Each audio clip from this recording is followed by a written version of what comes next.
In a world where so many battles are fought quietly within the mind, one of the toughest struggles a person can face is the grip of addiction. It doesn't matter whether it's gambling, substances, or habits that slowly erase your confidence. Addiction has a way of convincing you that escape is impossible. But history has shown us remarkable individuals who refuse to let their weaknesses define their destiny. This is the story of one such person, a brilliant mind who nearly lost everything to addiction, yet rose again through unshakable discipline and purpose. Their journey proves that no matter how deep the darkness feels, discipline can become the light that leads you back to yourself.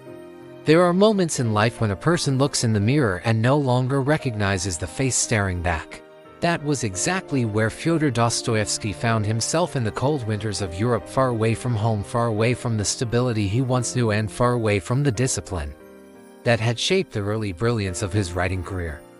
Dostoevsky was not just an author, he was once celebrated as one of Russia's brightest voices. But beneath the applause was a man fighting a silent battle, one that dragged him deeper every time he thought he had escaped its grip, an addiction to gambling that consumed more of his life than anyone around him could truly understand. It didn't begin as a destructive force. At first, gambling simply felt like a spark, a thrill, a temporary escape from stress. It was a game he believed he could control, something he thought he could balance with his craft, his relationships, and his responsibilities. But addiction rarely announces itself with a roar. It creeps in quietly, tightening its hold little by little. The roulette wheel became his daily obsession, his emotional compass, and soon, the defining rhythm of his life. What he once considered a harmless distraction grew into a storm that took his money, his peace, and nearly his entire future. There were days Dostoevsky would walk into a casino with money he desperately needed for rent, food, or publishing deadlines. He would tell himself he would only play once, only for a moment, only until he won back what he had lost. But hours later he would walk out again empty-handed, ashamed, and more determined than ever to return the next day to fix everything. That's the exhausting cycle of addiction. It convinces you that your destruction is the only path to your salvation. His letters from that period revealed a man in torment. He wrote about hiding his losses from the woman he loved, about feeling like a prisoner in his own mind, about owing debts that grew faster than he could pay them.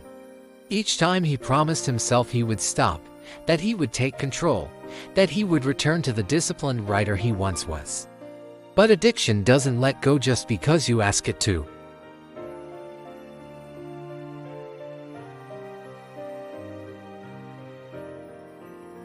His turning point came during one of the darkest nights of his journey. After losing the last amount of money he needed for survival, he realized that the addiction had not only robbed him financially, it had stolen his identity. Fyodor Dostoevsky, the brilliant author, the deep thinker, the survivor of a near execution and exile in Siberia, had become a man begging luck for help rather than fighting for his future. That night he felt a heaviness in his chest, a heaviness that wasn't just fear or shame, but a realization: if he didn't fight back now, addiction would destroy everything he could ever become. And so he decided to rebuild his life through a discipline stronger than the temptation that had been eating him alive. The first step was brutal honesty. He admitted to himself how far he had fallen. He admitted he needed structure, not chance. He admitted that genius without discipline collapses. And with that came a new commitment. He would write his way out of his addiction. He created a plan that demanded more of him than he had ever demanded of himself before. He imposed strict writing schedules, waking early, writing late, filling his days with work so intense that it left no room for the casino's voices. He gave himself deadlines and held himself accountable, not to publishers, but to his own integrity. And for every moment the temptation tried to creep back, and it did, again and again, he countered it with discipline. He reminded himself of the pain gambling had caused, the humiliations, the debts, the lost opportunities. He replaced the thrill of a roulette wheel with the satisfaction of completed pages, the adrenaline of chance with the purpose of creation. Discipline wasn't easy. It wasn't glorious. It wasn't dramatic. It was slow, frustrating, and comfortable, and constant, but slowly, day by day. Dostoevsky began to rise again, not because luck changed, but because he changed. He worked with such intensity that he produced one of his most famous novels, The Gambler, in just 26 days, a symbolic confrontation of his addiction through his own creativity. The very thing that nearly destroyed him became the fuel for one of his greatest works. That is what discipline does. It transforms wounds into wisdom, weakness into strength, downfall into destiny. As the months passed, Fyodor regained his financial stability. He restored relationships. He rebuilt trust. And most importantly, he reclaimed his identity. His discipline did more than break his addiction, it resurrected his purpose. The world would later come to know him as one of the greatest writers in history, a mind who understood human suffering so deeply because he had fought his own demons and refused to lose. The story of Dostoevsky isn't just a tale from the past, it's a mirror for anyone struggling with addiction today.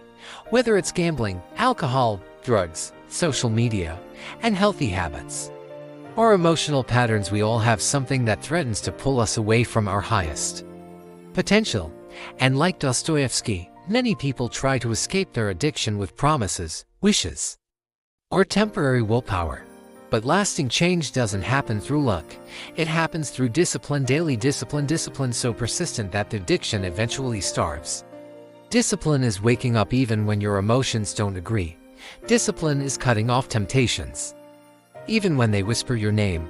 Discipline is replacing destructive routines with meaningful actions. Discipline is choosing long-term growth over short-term relief. And if a man who was drowning in debt, shame, and hopelessness could rise to become one of history's greatest creators, then your own fight, no matter how overwhelming, is not impossible. You are stronger than the thing trying to break you. You have a purpose bigger than your addiction. You have a future brighter than your past. And every day you choose discipline, you take one more step toward the person you are destined to be. If this story has inspired you, encouraged you, or opened your eyes to your own inner strength, don't forget to like this video, share it with someone who needs it, and subscribe to the channel so you never miss another transformational story. Your journey matters, and this channel is here to remind you of that every single day.